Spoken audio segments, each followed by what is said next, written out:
Bismillahirrahmanirrahim. Assalamu alaikum, my dear students. How are you all? I hope you are doing good.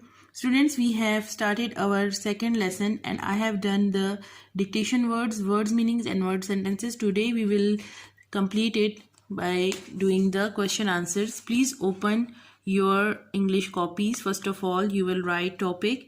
Stopping by woods on a snowy evening. Focus is question answers. The first question is, to whom did the woods belong? यानी किस से जंगल किसका था?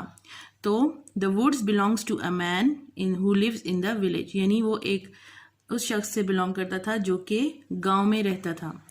Second one is, did the rider see the farmhouse?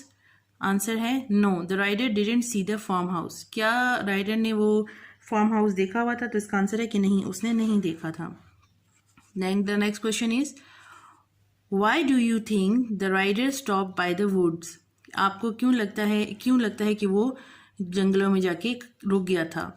The rider stopped by the woods to watch them fill up with snow.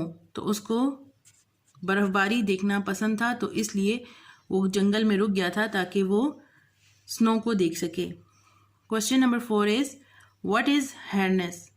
Harness क्या होती है? जो घोड़े के ऊपर स्ट्रैप्स लगाए जाते हैं लेदर के.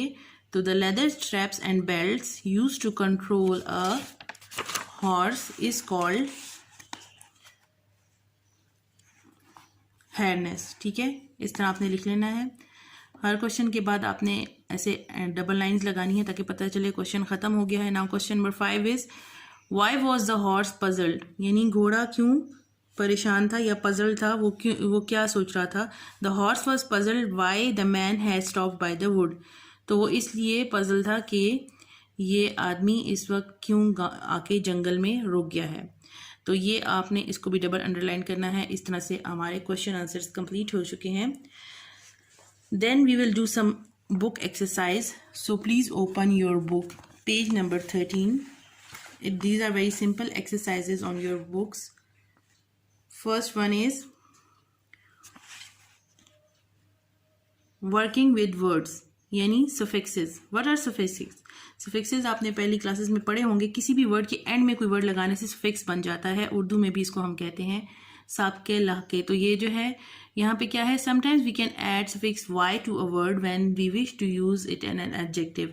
किसी भी वर्ड को हम y लगाने से जो है वो नया लफ्ज़ बन जाता है और उसको हम एडजेक्टिव यानी किसी की अच्छाई या बुराई बयान करने के लिए इस्तेमाल करते हैं. For example, down is a noun meaning soft and feathery hairs of young birds. जैसे हमने पढ़ा था अभी, ये नरम नरम बालों को डाउन कहते हैं, लेकिन अगर उसके साथ हम वाई लगा देंगे तो डाउन ही बन जाएगा, ये एक एडजेक्टिव बन जाएगा. अब यहाँ पे इन सब के साथ आपने वाई लगाना है और उसको आपने एडजेक्टिव्स बना देना है. ये नाउन है फ्लफ, तो इसके साथ वाई लगाएंगे फ्लफी. आपने इसी तरह बुक के ऊपर लिख देना है फन के साथ फनी, लीफ के साथ लीफी, शुगर के साथ शुगरी और बैंड के साथ बैंडी. तो ये सारे क्या बन जाएंगे, नाउन से एडजेक्टिव बन जाएंगे. इसके बाद आपने यहाँ पे नेक्स्ट एक्सरसाइज है, इसमें वाई लगाना है जहाँ पे पॉसिबल है और अगर नहीं वाई पॉसिबल तो नहीं लगाना. तो यहाँ पे अब देखें, रेड के साथ रेडी वर्ड नहीं होता इसलिए नहीं लगाना. रन रनी होता है तो वाई लगा देना है. शेड के साथ शेडी. क्लोज जो है वो क्लोज ही नहीं बनता इसलिए इसको आपने कट लगा देना है. शाउटी भी नहीं बनता, कट लगा देना है. थॉर्न के साथ वाई लगाना है, थॉर्न नहीं बन जाएगा. वेट के साथ वाई लगाना है, वेट ही बन जाएगा. कोल्ड जो है वो नहीं बनता. और स्नोई और सनी यानी इधर ही अपने बुक के ऊपर इसके साथ इनके सारे लिख देने हैं.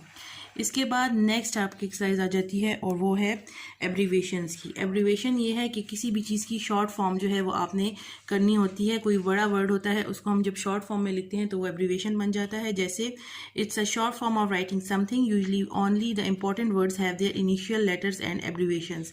जो इंपॉर्टेंट वर्ड्स हैं जो अक्सर हम हर रोज़मर्रा ज़िंदगी में इस्तेमाल करते हैं उन्हीं के एब्रीवेशंस मौजूद होते हैं. जैसे bachelor of arts, BOA but BA.